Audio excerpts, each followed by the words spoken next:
Welcome, listeners, to another episode of Listen, Learn, and Love. This episode is hosted by my guest host and friend, Tanya Miller.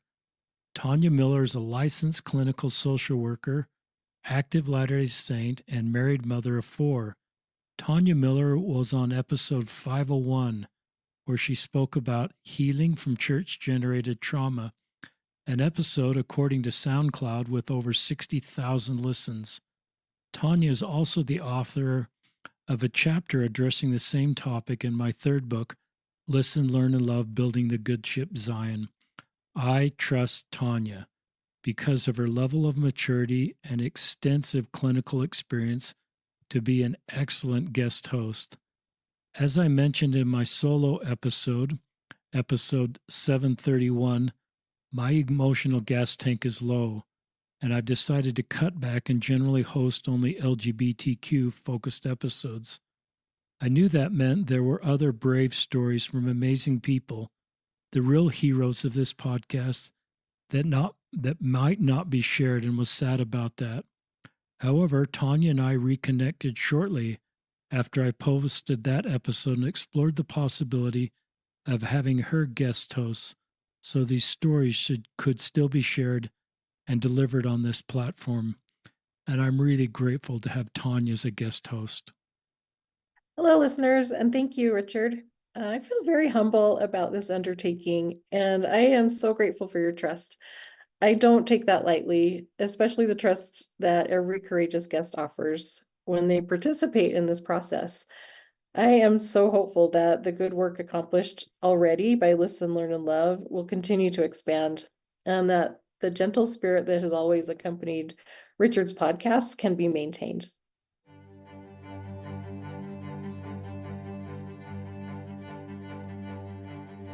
Listeners, welcome to this episode of Listen, Learn, and Love. I'm Tanya Miller, and I am with Colette Dalton today. Colette is a licensed clinical social worker, and she is going to talk to us about queer joy. Colette, welcome. Hey, thanks for having me. I'm really excited to have this conversation. Me too. Will you tell us a little bit about yourself? I know that you have been on this podcast before, and so your name. Yeah, a lot's happened since. I think I was on, it was maybe like fall of 2021, maybe fall of 2020. Like I can't remember exactly, but I think it was 2021. But a lot can happen in 3 years. So I'll just introduce myself and give an update. So I'm Colette Dalton. My pronouns are she, her, and I'm a queer licensed clinical social worker and a certified sex therapist located in Salt Lake City. I'm also licensed in virtually, I can see clients in Utah, Idaho, and Arizona. In the last few years, I was part of a group practice, and then I started my own private practice called Queerful Counseling. And then this year, I joined another group practice called Heart and House in downtown Salt Lake, and we really focus on doing experiential therapy. And it's just been so fun. I've re-fallen in love with therapy and being able to do these different methodologies and just expand my clinical skill set.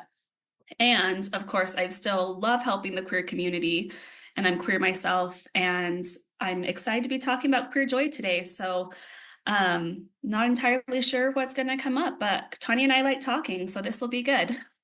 Yes, definitely. I am fortunate in that I have known Colette for, I don't know, quite a while. Yeah. 7 or 8 years probably. And it's been so fun for me to watch Colette just develop in the ways that she just described, right? The creating her own business and just all of the momentum that she creates for herself and for others with her, I think, kind of wise perspective on what it is to be queer.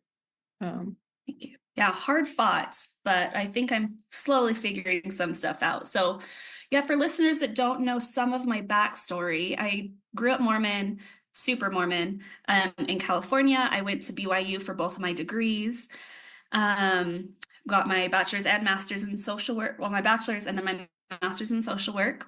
After graduation, I worked for the church up in Idaho for about 5 years, working for Deseret Industries. Loved that. But while I was in Idaho, I fell in love with my roommate. And I was in my mid-20s, and it was just so weird for me because I thought I was straight. And even as I was dating this roommate, essentially in secret, because we were both trying to be Mormon still, and I just kept fighting those feelings, I still swore up and down, I'm straight. This is a fluke. The mindset I was in was this was a sin. And it caused a lot of turmoil for a while. We did eventually break up. I continued moving on with my life. We were still friends. And I was trying to date men. And then I moved down to Salt Lake for a different job with the church, working for Ensign College as the manager of counseling there.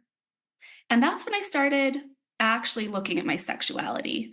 That ex-girlfriend started dating another woman, and I was like, wait a minute, I thought we were straight. So like, if you're dating another woman, what does that mean about me? And that actually had me look at my own sexuality. And it was rough. It was really rough. I have dealt with depression since middle school, but I don't think I was ever quite as depressed until I started actually wrestling with my sexuality while working for the church. I didn't see a path forward. I felt like I had to choose either the Mormon side of me or the queer side of me, and I couldn't. And so really I was like, I can't cut off either part. So I just want to be done. Like, I can't do this. And it was a really, really dark time as I was still trying to work for the church. And I was good at my job. I loved my job. It was the first time they had a counselor or anyone from a mental health background at the college, and I was developing all these cool things, but I was having such a hard time trying to reconcile being queer and being Mormon. It was a dark time, and I don't want to fast forward through too much of it, though I think I want to in this case, because what really got me through, in addition to therapy and medication, because my brain needs a little extra help, was the idea of queer joy. And it was revolutionary to me to meet other queer people who weren't ashamed of themselves. I made friends with a lot of queer people who started asking me questions about myself and who I saw living lives where they were okay with themselves and didn't hate themselves. And I saw them dating and being happy and engaging with spirituality how they saw fit, and just engaging with being happy in queer was just so revolutionary to me. And as I started leaning into that as well, I wanted to live again. When I realized it was possible to be queer and want to live, that's, I think, was a big turning point for me. So now with a lot of the work I do, I am very out, because I think it is very important to have that queer visibility and that queer joy to help other people access. And I know maybe that's not for everyone, but for me, it was so revolutionary that now I'm just like, let's talk about queer joy. Oh, I love that. And thank you for that. Just that kind of reminder for listeners that maybe didn't hear your podcast when it did happen a few years ago. And just that profound pain that you described. Yeah. You and I know from our clinical experience currently that is so real for so many people, right? Oh yeah. And what you described about this kind of false dichotomy of I'm Mormon or I'm queer, which is it, right? And that neither at that point gave you access to joy, right? So that false dichotomy eliminated joy altogether. And then as you were able to gradually heal from shame, like it's like the sun came up almost, right? Like, and like, oh, there is joy. It's possible. And then I love that you're like, you got to evangelize about this. Got to put my Mormon background to use. Got to be a missionary about something. That's right. There you go. I love that. I love it. Yeah. Couple of quick questions. There were Yeah. some terms that you used that I'm not sure that all of our listeners might be familiar with. Could you talk about what experiential therapy is and how it's Yeah. different than maybe like talk therapy that maybe people are more familiar with? Yeah, experiential therapy is really anything that's not just talk therapy. So I think a lot of times when people think of therapy, they think of someone sitting on a couch across from the therapist and just talking through problems, which can be so validating and helpful. And that is how I've operated for so much of my career. The idea with experiential therapy is it's not just talking, and that can include modalities that people are maybe have already heard of, like EMDR. Maybe they've heard of that. I like one called brain spotting that maybe people aren't as familiar with. But it can also include like getting up and moving around. Like I've had clients, instead of telling me how they're feeling, we put a rating system on the floor and I say, follow your body. Now, where are you at? And that can give really good information. And these experiential type modalities have been so helpful for me and for clients because I know I have the tendency to be stuck in my head. And so this gets me out of my head and into my body. And that can include things like, yeah, the rating system on the floor and following your body that way. It can include sand tray. That's something that I've done a few times with clients at Heart and House. And I've done in my own personal therapy that is just so profound in being able to work through things more concretely. I've had clients who are just like, I feel stuck. And I'm like, okay, look around the room. What does stuck feel like? Show me, build me something that shows me what stuck is instead of just telling me you feel stuck. And then something about making it concrete, I think helps transform the process too. And so that's a really long explanation, but experiential therapy, I think, is anything that gets people out of their head and into their bodies to I work through love things. that. That's a great description. I love that. Can you speak to the role that internalized homophobia probably played for you in disconnecting you from your body? Like why that's a big deal, especially I think for the, I mean, unfortunately for the queer population that is, trying to keep a foot in, like I think it's accurate to say Mormon queer, right? How do I have Yeah. a foot in both and be sane and happy? And it's different for everybody, but clearly there's a massive impact around internalized homophobia for people in terms of treating what their body offers up as weakness instead of wisdom, right? Mhm. No, I think that's so profound and something I've had to point out to a lot of queer clients about reconnecting to their bodies. Um, First off, I don't actually want to back up first to kind of talk about how connected I was in general, even before recognizing I was queer. Because for me, I disconnected so much from my body that I felt like I'd been told my whole life, like kind of implicitly, I don't know if it was ever explicitly stated, but I kind of internalized this idea that as a woman, I am not a sexual person until I am married to my husband in the temple. And so I completely cut off any sexual side of me. So that already kind of created a barrier to me being connected to myself and my body, to the point that then when I fell in love with my female roommate, that I could not recognize it for what it was. I was so disconnected from any part of like my sexuality or like my romantic self that I couldn't recognize what I was feeling was a romantic sexual love. All I could frame it was a sin. That's how disconnected I was because I never allowed myself to think of myself as a sexual being because I'd internalized, like, don't think about people that way. That's for your husband. Don't masturbate. Don't fantasize. Don't read erotic. Like, I had just shut that down so completely that I never even looked at my sexuality. I just assumed I'm straight because that's what I was told is I'm straight and you are straight. And then you will enjoy sex with your husband when you do it right, when you get married in the temple and have that. And so for me, that added another layer once I was dating this roommate, the internalized homophobia was also there because I had never looked at my own sexuality, and I had been told my whole life, like, queer people are this other. I grew up in California, and so I saw a lot of political messaging. I was at BYU in 2008, and they asked all California residents to help participate in phone banks for Prop 8. I didn't realize I was queer at that point, but it felt gross in my body to be like, why are we doing this? And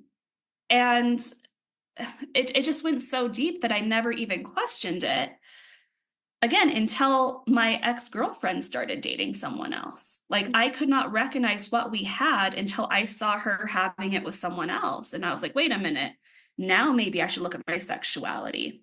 And going off with that, the internalized homophobia is just this idea that queer people are other, or I don't want to use the word gross, but that's what's coming to mind. Well, And homophobia then, does sort of suggest, right, that there is yeah, something and that wrong with something to be anyone queer. feared, to not love or appreciate, and then turning it against yourself. And I know a lot of people are like, oh, I'm not homophobic. And I'm like, yeah, I'm not either.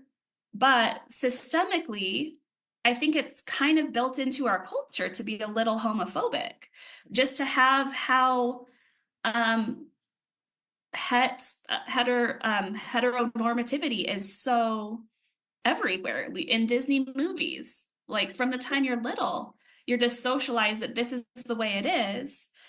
And so even for me, I'm like, I'm fine with queer people. I then wasn't okay with myself. I could not accept the fact that I did not fit into the box I thought I was supposed to be part of. So there was a lot of rigidity around Yeah. um, identity, right? Like Mhm. that you probably hadn't had a chance to really even develop because you were more like into roles, right? This is who I am, Yeah. what I do. Mhm. But so can I ask, would you say you really had moments of joy in your life before queer joy showed up? I think so. And I don't think it was the same depth.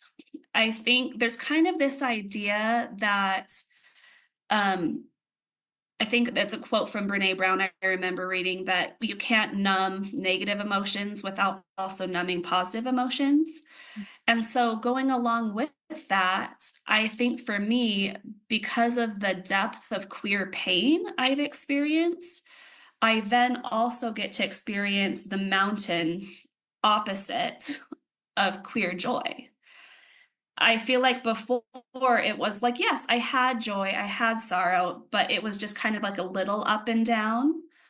But now, because I've experienced and allow myself to experience a full range of emotions without shutting them off, I can fully experience a more vibrant and huge, just like, I don't even know what words, but it's so much more powerful amount of joy Okay. with queer joy. I love that. Thank you. And you're right. I mean, joy sort of all by itself kind of implies like a certain sort of like exuberance, right? Mhm, That mhm, comes with it. And so this idea that there could be this exuberance and this excitement around mhm, I'm queer. This is awesome, right? So mhm, mhm. maybe can you tell me a little bit more about how you support others in creating either their own space inside of them for queer joy or in a more like you had pointed out kind of the systemic heteronormativity, right? How do we introduce into systems the idea of queer joy? And I don't think you have to be queer to experience queer joy, right? I have joy for my Mhm, queer family and mhm. friends and Yeah. with them. So can you talk a little bit more about that? Yeah, first, I want to go off where my brain went as you were talking about how anyone can experience queer joy. I completely agree. Like, one of a favorite moment I reflect on was when I was with a queer client who was assigned female at birth.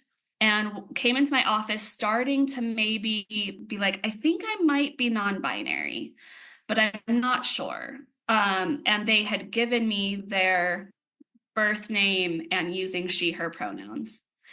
And then I think the second time they came in, I was like, so, this can be a place to explore.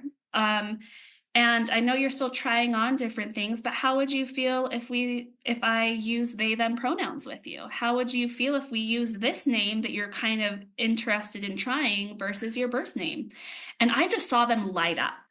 And I was like, let me grab my computer immediately. I'm updating your name in my system. I love that. And Yeah. I just felt so much queer joy seeing their queer joy. Yeah. It was just so cool. And I love being a part of those moments and helping people feel that and experience that. And honestly, I'm still figuring out how I help people do that. I will be talking about my summit, I'm sure, and I'm excited for that. But in general, I think a big part of what I'm doing is allowing myself to have queer joy and then showing people and like almost giving people permission of like, look, this is queer joy. I have queer joy. I know queer pain and I can talk about queer pain, but like, let me talk about queer joy. Let me talk about how 2 nights ago I was able to go to the last Utah Royals women's soccer game of the season. And that's one of my queer happy places because there's so many queer women that go to women's soccer Great. games. I love that. Awesome. And I was able to meet up with a friend that I had met earlier in the season who's from New Orleans, but has come out to a few of the games, and she was there, and just be able to catch up with her. And that was queer joy, and talking about her girlfriend that she's started dating since we had met over the summer, and being able to last night I went to a friend gathering for Samhain for Wheel of the Year, kind of a European Halloween. Anyways, I dressed as a rainbow and it just made me so happy. Like, Yeah. let's talk about how, and they don't even have to be big things. Let's talk about how at the treatment center I was working at, a resident made me a little rainbow bracelet because I had said, oh, it's National Coming Out Day on October 12th. And she's like, it is? Let me make you a rainbow bracelet. And so she made me a bracelet. Let's talk about how when I told my family today that, oh my gosh, I made a sale for my summit, my dad responded saying, oh my gosh, congratulations. Like, big and small things. Like, it doesn't have to be huge. Let's talk about how, for me, rainbows are queer joy. So my house is decorated in rainbows. Like, I think sometimes people are afraid to feel joy because there's almost this idea of foreboding joy Brene Brown talks about, that joy is a very vulnerable emotion because what if it's then taken away? Yeah. And that is terrifying and that's scary. And that's why I try to lean in anyways, because like, yeah, it might go away, but why not enjoy it while it's here? And how can I inject even small moments of joy into my day of recognizing, hey, I paid a lot of money for a really rainbow tattoo because it makes me happy. Like, or just talking to a queer friend to see Chapel Roan perform on Saturday Night Live. Like, I could keep listing so many moments of queer joy because I am almost like evangelizing about this. I think it's so powerful to lean into these happy moments. Yeah. Because, yeah, it may not always be there and we know pain, but lean into them while they're there and enjoy it. Because isn't that part of what makes life so beautiful? Yeah. I love that. And I think it's worth noting that, one of the foundational kind of beliefs in the LDS Church is that if we want to feel joy, we will feel sorrow. But if we feel sorrow, we will feel joy. Yeah. That range of experiences is essential. And the fear, I think, becomes that that's not true. It's not the case for Yeah. queer individuals. And that is not reality. It absolutely is. And I like what you talk about too, around just this like disinhibition almost, right? Just this happy, Mhm. almost silly, like, I don't know, my oldest son is gay, and our little like giggle of recently, just this memory we had of not long after he came out, I don't know, someone had mentioned, it's anyway, some reference to this bishop interview question that people would get of, do you struggle with same-sex Mhm. attraction? And he's like, no, I don't struggle with it at all. It's easy. Just to be able to be lighthearted and Yeah. and laugh at ourselves, laugh at others, but not in a mean-spirited way, just to like experience that that levity rather than Yeah. like you say, like that fear can creep in, Mhm. that foreboding joy. And oh, I did want to ask you, you said something interesting. You said Mhm. that joy might be, and you said taken away. And I thought that's Mm. so interesting. And I wonder if that is an experience that that the queer individuals might experience more than Mm. straight individuals, that there's this Yeah. like, can it be taken away? That's such an interesting way of phrasing it. How could that happen? That's really interesting that you pointed that out, because I'm like, would I use different language now that you pointed it out? I think it is interesting. Not that we ever want to give other people control of our emotions, right? Like Right. ultimately we're in control. But I think there are a lot of factors outside of queer individuals that do make it hard to experience queer joy sometimes. I mean, this election cycle has been incredibly difficult to get mailers, to get text messages from people bashing some elected officials in my area saying, vote against these individuals. They don't protect women because they voted and are supporting trans women's rights. Mm-hmm. Um, to I think that's what's coming up for me. Again, not giving up the power we have over our emotions and our lives, but there's so many things systemically that can make it hard when you're in this election cycle, when you're around people that say, that give kind of microaggressions around the fact that you're queer, or aggressions, if not necessarily even micro, but Right. even Yeah. comments about like, oh, like, I don't care what you do, but like, it's your choice, it's your lifestyle. Like, it's fine if you do it, but like, I don't want my kids to see you holding hands with your partner, you know? Sure.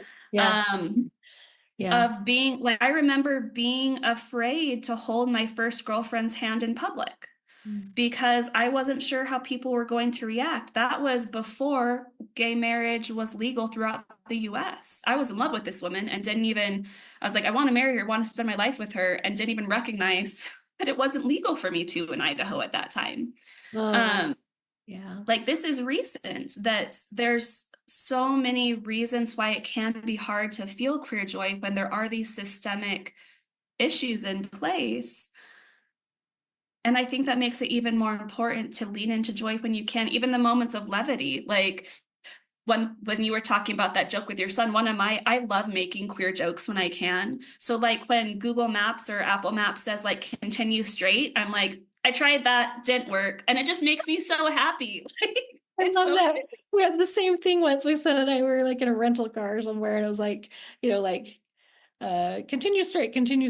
And he's like, oh honey. Like, I tried that for too that's long. not Didn't gonna work work. for me. I love that. I love that. Oh, So yeah, interesting. I'm not sure Okay. what thoughts, if like there was more you wanted to say. No, well, yeah, I appreciate what you said. I think it resonates with what I've been told, right? Mhm. I've said on here before, like I'm as boring vanilla as could be, and yet I want to be an ally in every way I possibly can, and I've been in that space for well over a decade. And the thought that came to me as you were describing, microaggression, aggression, Mhm. feeling hated Yeah. would take away joy. I Yeah. believe that 100%. And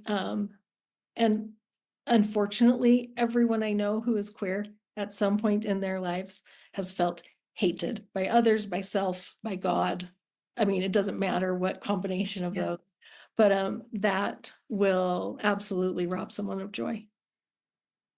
Yeah. And I think you framed that very well. I think that's the taken away and the shame that people feel for being queer because of society and systems and things, and then the hatred they feel or fear that they would feel from others.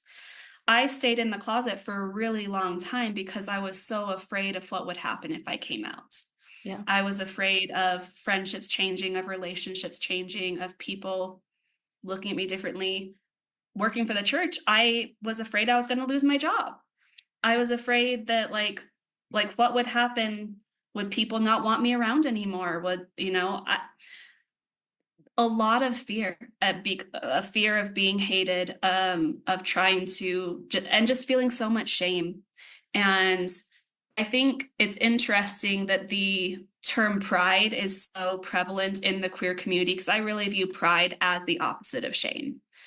And we're not talking about pride that like The pride biblically or Book of cycle. Mormon like as a sin. I'm just pride as the opposite of shame. Yeah. It's just another emotion. We're not labeling emotions as good or bad, but I'd say pride is the opposite of shame. And it's such a powerful thing and part of my queer joy that like I'm proud to be queer. It's been so hard fought to get here. Yeah. And do I still sometimes struggle with some internalized homophobia? Yeah, probably, because that goes deep. Yeah. And Yeah, makes sense. I'm so proud that I'm still here. Like even earlier this year, I say that the worst depression I ever had was when I was wrestling with my sexuality while working for the church. And it was until earlier this year. Um, Earlier this year, I was just wrestling with a lot. I had found out my previous relationship wasn't what I had thought it was. There was a lot of grief and betrayal. There was I wasn't on antidepressants at that time because I had been doing well. I was feeling very lost professionally, and just everything combined into I didn't even recognize it as depression because it showed up so differently than how my depression normally shows up. I was so physically sick and exhausted and fatigued, and I didn't want to get out of bed. And I was um, like crying before trying to drag myself out of bed to get to work. And it's just so mind boggling to me that that was this year because I am so in such a good place. And I just want to go back and hug that Colette that was in so much queer pain and life confusion and hurt and depression and be like, it's going to get better. And you will feel queer joy again. And I think that was one of the biggest lies and is one of the biggest lies when I am depressed and in a depressive episode is it's never going to get better. You're never going to feel anything besides this. So just give up now. It doesn't matter. Nothing matters. You're going to be stuck here forever. And if I go back and think back to me January, February into March, maybe even slightly into April, but I think mainly March I was getting out of it. I really felt like things would never get better. And looking over my life over the course since April on, I've completely transformed my life in ways I never would have guessed. And are there times I'm still sad? Absolutely. Are there times I've still had some depressive moments? Sure. But I can't even imagine the amount of queer joy I felt. Like back then, like I didn't know how happy I could be and how good life could be. Is life perfect? Absolutely not. Do I still have anxiety? Yep. Like, do I still have depression? Uh-huh. And I get to experience queer joy. And I get to hopefully help others tap into their own queer joy and be able to show what possibilities life has and that it's please don't give up. I made it. I made it here. You can do it too. I remember Tanya and I were talking. I turned 35 in August. And I was talking to her because that really was like a, whoa, I made it. Because I remember reading from the Trevor Project, a study they had done of queer youth about perceived life expectancy.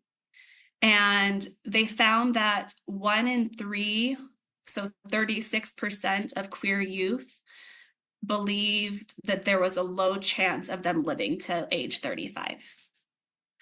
And after such the hard beginning of the year for me, like I wasn't a youth at that point, but I remember reading that study and being like, yep, I'm not sure if I'm going to make it to 35. Like I was in such a bad spot. And so when I turned 35, I'm like, I made it. And my life has transformed since I wasn't sure if I was going to. And I'm so glad I stayed. And now, yeah, I will just keep talking about queer joy because it's been so powerful for me. I love that. And I mean, I've been sort of jotting down words that you kind of or concepts you've used. Yeah.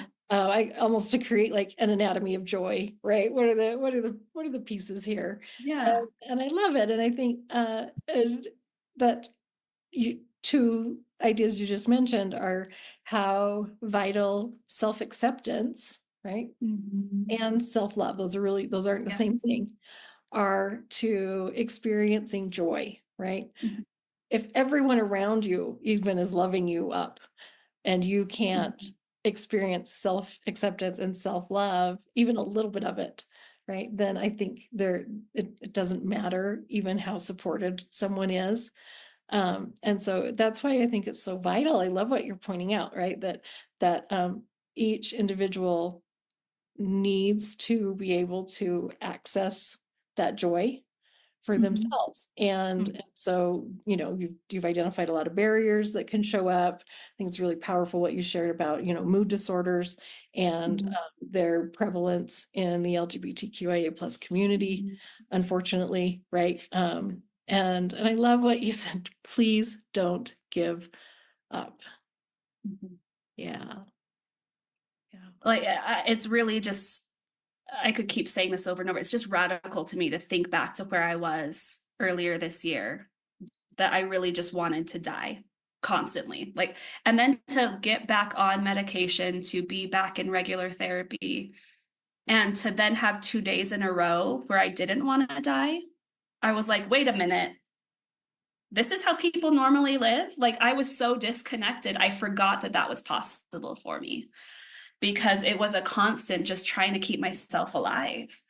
And again, my life has totally transformed. I closed my private practice. I joined this group practice. I increased my clinical skills working at a treatment center for several months. I've really kind of just dove into this idea of queer joy. I've built this summit that now registration is live. And it's just, my life is totally transformed. It's not at all what I thought it'd be. And do I still have grief over what I wish it could have been or had been? Like, yeah. And like, I'm so happy I'm here. Me too. Me too. I love that. Thank you. Could you tell us a little bit about this summit that you've mentioned a couple of times? Yeah, like give us some of the information around that. It sounds really amazing. Yeah, so about, well, I guess over a year ago now, I bought access to this course to create a virtual summit. And then my life kind of fell apart. And so it got put on not even a back burner. I don't think it was even on the stove, just trying to survive. And then as I was pulling myself out and just realized the importance of this concept, I'm like, you know what? I feel like I need to get this message out there. I want to talk about queer joy and I want to like have a celebration of queer joy. And maybe this summit idea is the way to do it. So I've gotten over 20 speakers together for over the course of 3 days to talk about how they experience queer joy, all queer speakers talking about how they experience queer joy and giving tips about how you can experience more queer joy in your life. It's totally free. There's 3 different days worth of presentations with 7 or 8 speakers each day. each presentation is like 15 to 30 minutes, and it's all free. And then if you want ongoing access past those 24 hours, and if you want some really awesome speaker bonuses, you can pay for what I call the Queer Joy Booster. So you can go back and watch the presentations whenever you want a boost of joy, as well as these awesome speaker included bonuses. And there's a really cool community. I created a free Facebook group for people who have joined the summit, again, for free, to just interact with the speakers, to interact with other awesome queer humans. And just really, I think it's so powerful to lean into this concept, especially, I don't want to say especially this time of year, because I think it's important any time of year, but it's interesting how the timing lined up too, because I planned on doing this originally in October. And then my social media got shut down over the summer for a period of time. And I'm like, how can I do this if I can't get people on social media? And so then as I was looking at the timing, I'm like, ooh, maybe it's weird timing with the election and weird timing with like right before the holidays, but also the holidays can be a really hard time for a lot of people. So why not give that little boost and community right before when people might need it? So we have all sorts of topics ranging from reclaiming the lost pieces of yourself to queer attachment trauma, the thief of queer joy, to embracing uncertainty and ambiguity, to we have a drag queen talking about queer joy through drag, talking about queer films, talking about trusting and believing in yourself, about energy work and breath work. I'm going to be talking about kind of a little bit more of what we talked about earlier about that dissociation that queer people feel from their bodies and how to get back into your body. I'm just so excited. I'm Like, excited. It sounds like an incredible resource, and one that maybe you are uniquely kind of situated to create, right? I'm excited about it. I think as an ally, right? For me, when I just get to listen to people tell me what it's like to be them, and especially when I have no lived experience at all with some of what they're describing, and identity wise I don't, right? But wow, I love to hear it, and then I love to like recognize ways that I potentially contribute to ongoing systemic homophobia, and I want to be really, really careful to not do that, um, and yet there's that potential. We all have it, right? And then yeah, just this excitement around like I get so happy just hearing people describe what it's like to feel like they get to be themselves, right? I love what you said about pride, by the way. Can I talk about that real quick? yeah, let's go back to that. There's this idea that also like a foundational kind of like principle in doctrine of the LDS Church, right? To become as little children, right? And I love I was imagining when you were describing that, like little Colette, like probably like 4 or 5, and like she'd be proud of herself, right? Like, I did this thing, I'm so proud of myself. There's no shame. Shame doesn't show up for a little while, right? And developmentally. And there's just this happiness. Well, this is who I am, right? I like it. And they could be proud, they could be proud of something they did or just who they are. And that's what I was in kind of coming to mind when you described what is pride, right? It's not this like this thing that is, the pathway to hell or whatever. It's that is be like children, right? Be little and don't have shame and just be proud of who you are and what you do. And Oh my that's gosh. the kind of joy that I imagine Yes. that you're describing. That's how I conceptualize it.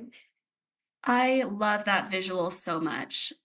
I'm so glad you brought that up because for me, I know maybe it's kind of like pop psychology. A lot of people are like your inner child work and all that sort of stuff, but that is something I've been It's doing. so And for important. me, Yeah. it's one thing that was really healing and helpful for me was when I was dating people who had kids, was interacting with those little kids. And like I had so much love for them and then being like, whoa, if I can love this little kid, like think of myself at that age. Um, and I love spending time with my friends' kids. I'm not dating anyone right now, but just my friends have a lot of different kids or ex-partners, and just seeing that pride from them. Like I remember my last partner had a 5-year-old boy, and I remember one time we were at the park with him, and he was just doing his own thing with no shame. Like I, as my adult self, I'm like, oh, I would be like watching, looking around, seeing if someone's looking at me weird. But he was just like spinning around and jumping and running. And then he went and laid down in the volleyball sand pit and was doing like sand angels. And then he got up and ran around some more. And I'm just like, that is so happy.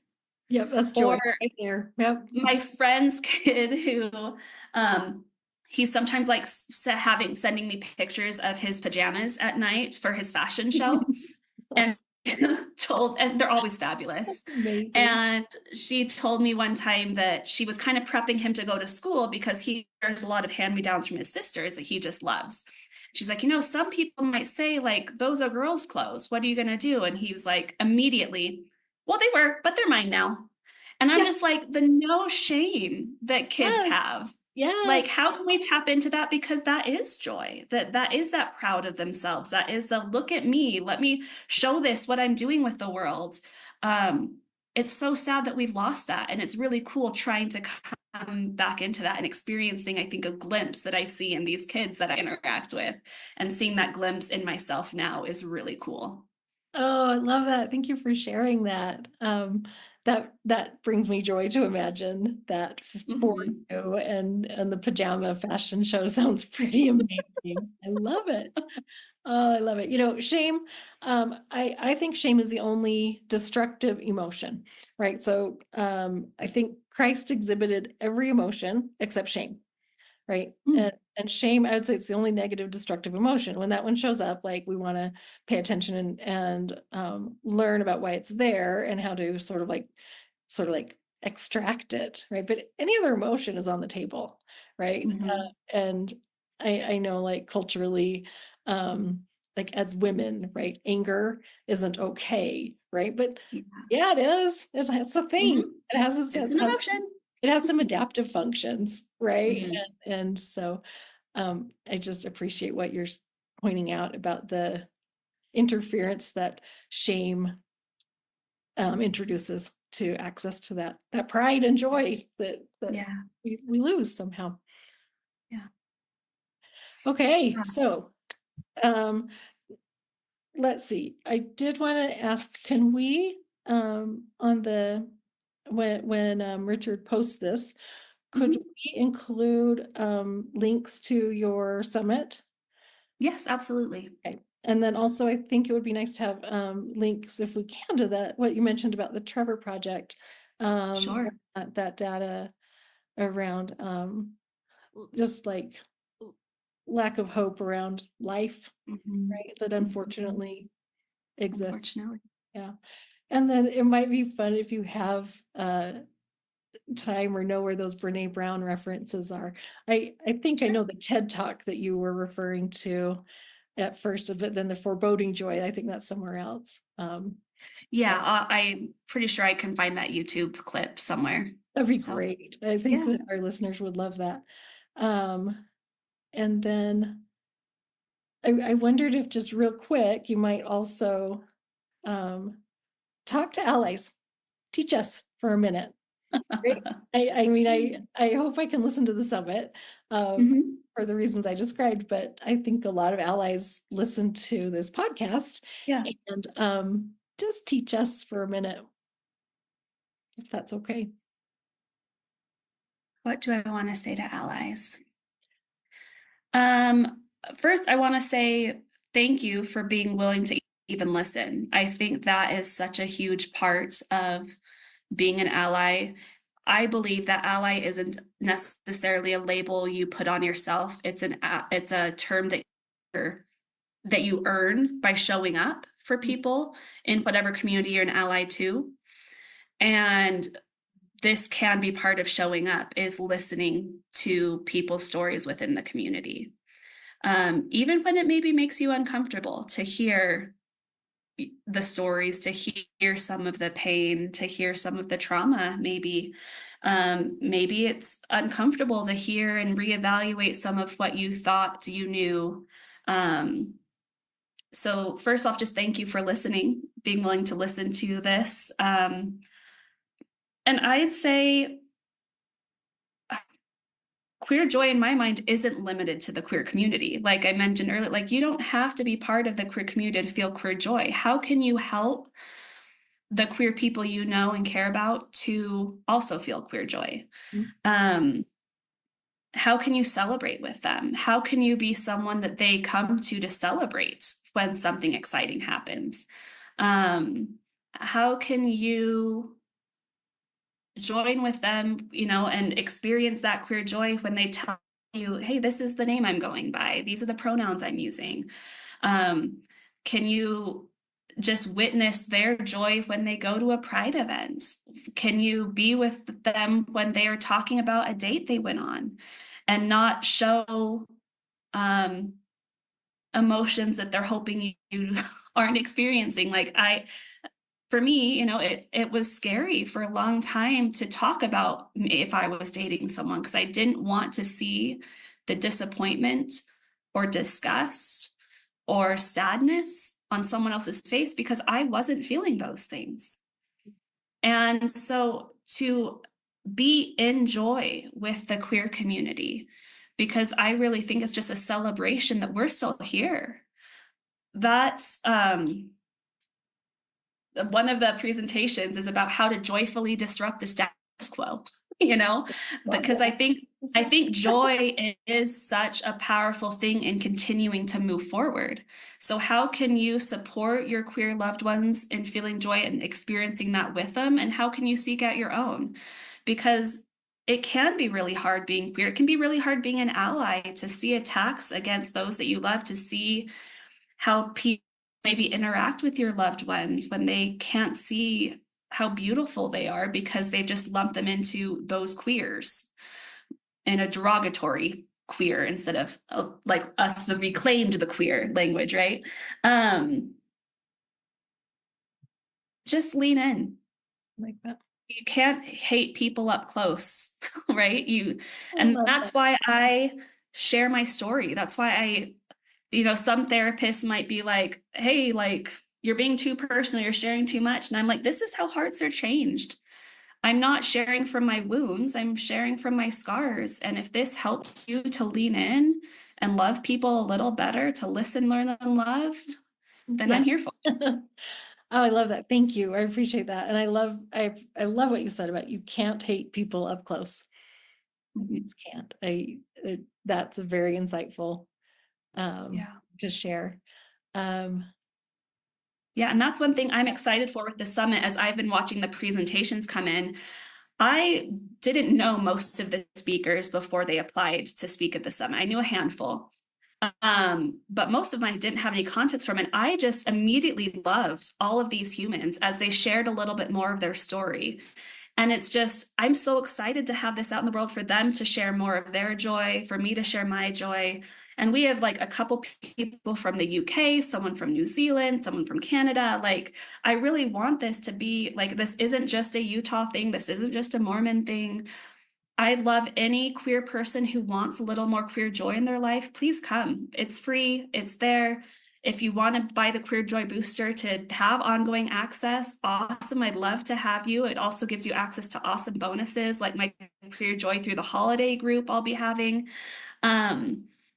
But just come and get a little dose of queer joy. I think we can all use a little more. Oh, I love that. Thank you. That is, that's just inspiring. Thank you. Yeah.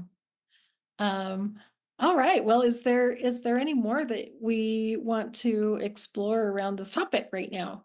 I appreciate everything that you've pointed out.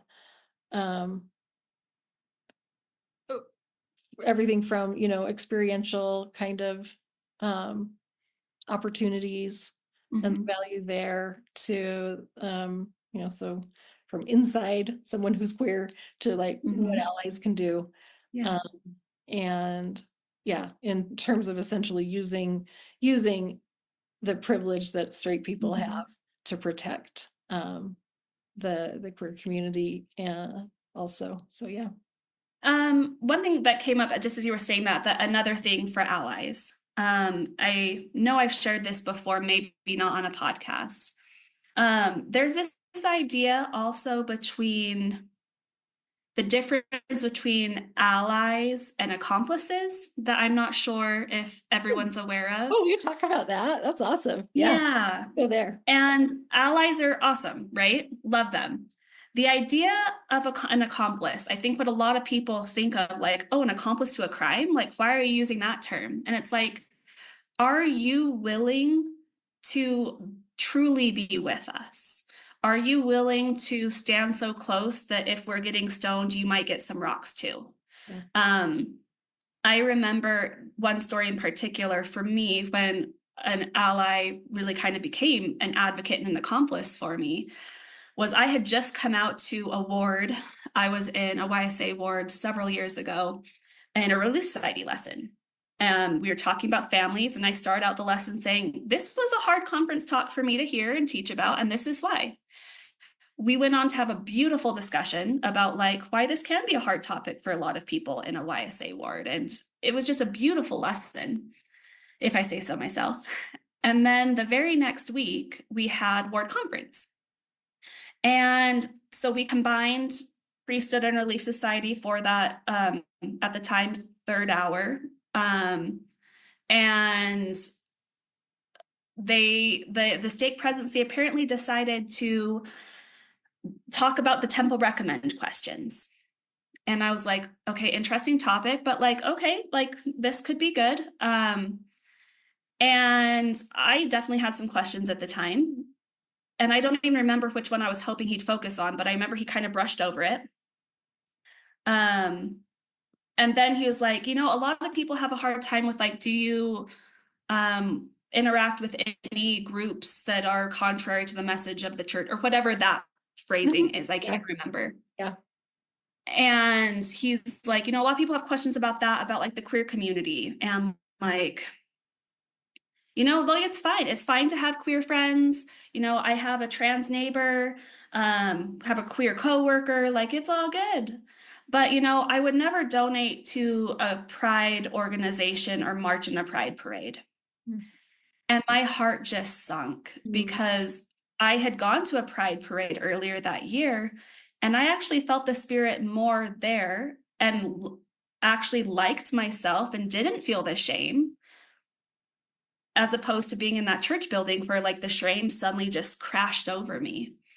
And so I just got up and walked out of the cultural hall, went to my car and just cried. And this girl followed after me. I didn't even know her, but she came out and just held me in my car as I cried.